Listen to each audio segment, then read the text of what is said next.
Bonjour à tous, alors je vous propose donc ici un exercice sur les racines carrées et le théorème de Thalès. Donc ça va me permettre de vous rappeler en tout cas ce qu'on appelle la réciproque du théorème de Thalès.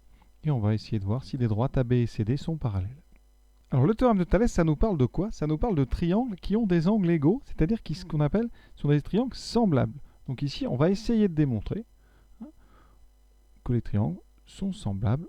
Et s'ils ne le sont pas, eh bien, dans ce cas-là, vous verrez, on n'aura pas parallélisme. Donc, il faut déjà trouver deux triangles. Donc là, ici, on a un Thalès qu'on appelle croisé, parce qu'on a une forme ici, un croisement en haut. Et donc, on doit trouver déjà deux triangles. Alors, on a ici un petit triangle OCD. Donc ici, on va les noter, ces deux triangles. Donc ça, c'est OCD. C'est notre premier triangle. Et ensuite, on a un deuxième triangle OAB. Ça, c'est nos deux triangles. Alors, on en a un qui est plus grand que l'autre. OAB, c'est le grand triangle. OCD, c'est le petit triangle. La question, c'est est-ce que la droite AB est parallèle à la droite CD? Et pour utiliser la réciproque du théorème de Thalès, il va falloir comparer des rapports entre les côtés du petit triangle et du grand triangle. Donc il faut déjà savoir quels sont les côtés qu'on associe entre eux. Donc OC, d'accord, on va voir, OC, donc ce côté ici dans le petit triangle, va être associé au grand triangle, au côté donc autre en face, c'est-à-dire OB. Et on va regarder le rapport OC sur OB. Et on va faire de même avec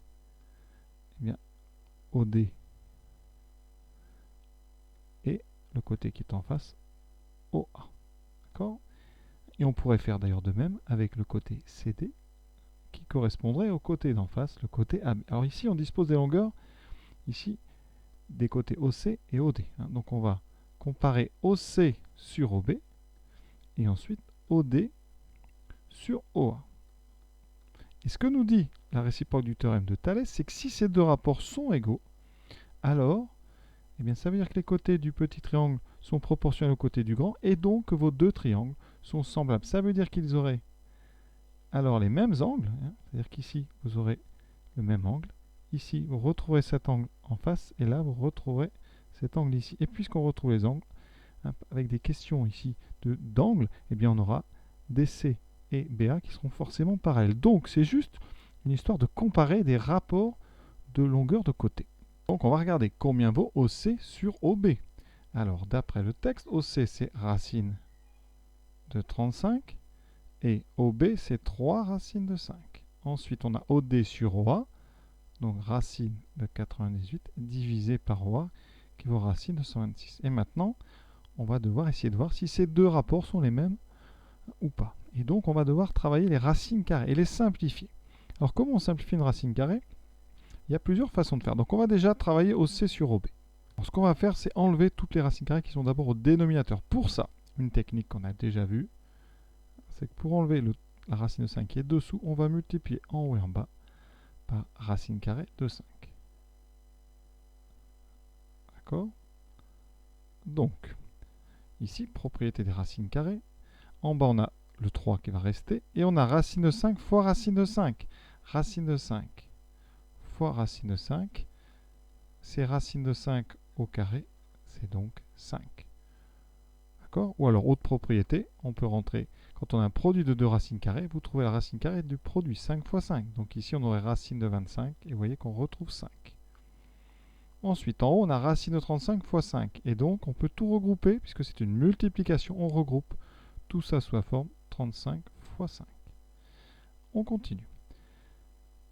Donc ici, dessous, on a 15. Et maintenant, on va regarder en haut. Alors en haut, on a 35 fois 5. On va essayer de transformer un petit peu. 35, c'est 5 fois 7. D'accord? Donc ici, on met 7 fois 5. Et on a le fois 5 qui était déjà conséquence de ça. Vous voyez, on a ici, sous une racine carrée, on a 7 fois 5 au carré. On a ici un 5 au carré en produit. Et si vous avez bien fait les premiers exercices, vous savez ici que ce 5 au carré va sortir sous forme d'un 5. Et on a 5 racine de 7 sur 15. Et là, il reste une petite chose à faire. On peut simplifier le 5 et le 15. D'accord? Parce que 15, c'est 3 fois 5. Donc ici, on peut simplifier. Là, on aura un 1 et en bas, on aura un 3. Il nous reste racine de 7 divisé par 3. Et maintenant, on va faire pareil avec OD sur OA. Alors, comment faire? On a ici racine carrée d'un grand nombre sur un grand nombre. Ce qu'on peut faire, une propriété qu'on utilise parfois, c'est que la racine carrée de A sur racine carrée de B, on peut dire que c'est racine carrée de A sur B.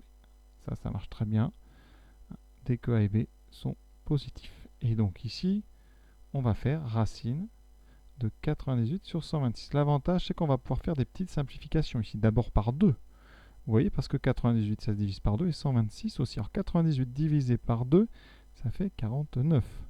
Divisé par 126 par 2, ça fait donc 63. Et maintenant, on va travailler encore une fois la racine carrée. Alors ici, hein, en haut, on a 49, c'est 7 fois 7. Et en bas, on a 63. 63, c'est 7 fois 9. Vous voyez, si on écrit 7 fois 7 sur 7 fois 9, qu'est-ce qu'on peut faire? On peut simplifier par 7. Il nous reste sous la racine 7 sur 9. Et donc ici, par la même propriété, mais utilisée dans l'autre sens, ça donne racine de 7 sur racine de 9. Et là, miracle, racine de 9, ça vaut 3. Et donc, on retrouve racine de 7 sur 3. Conséquence. Maintenant qu'on a nos deux rapports égaux, on va utiliser la réciproque du théorème de Thalès en rappelant bien que le point O ici, il appartient au segment BC. Donc, dans l'ordre, on a BOC.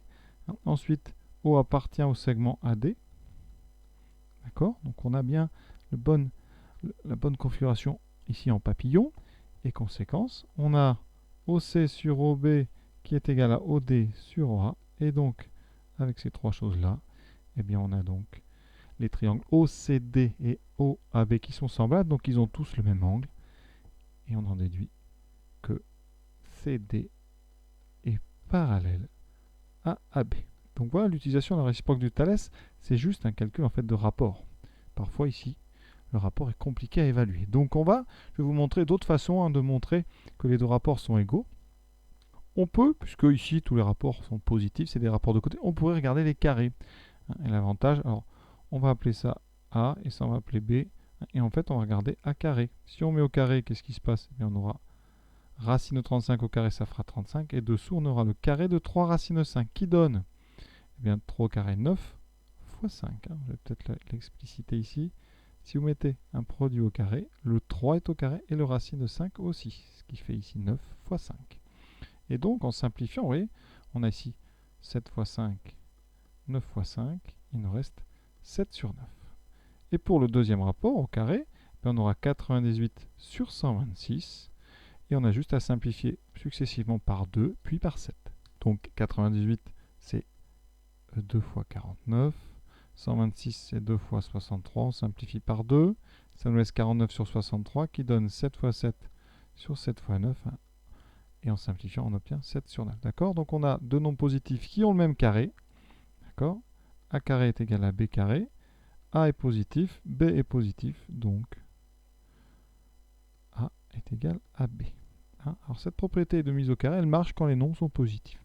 Et avant de terminer, dernière remarque, ici j'ai fait les petits côtés divisés par les grands côtés. On aurait pu aussi utiliser l'autre propriété, c'est-à-dire grand côté divisé par petit côté.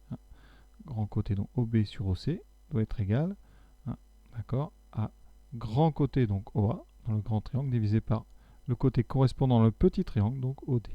On a toujours comme ça possibilité de prendre les grands côtés ou les petits côtés en haut. Ça dépend de la situation.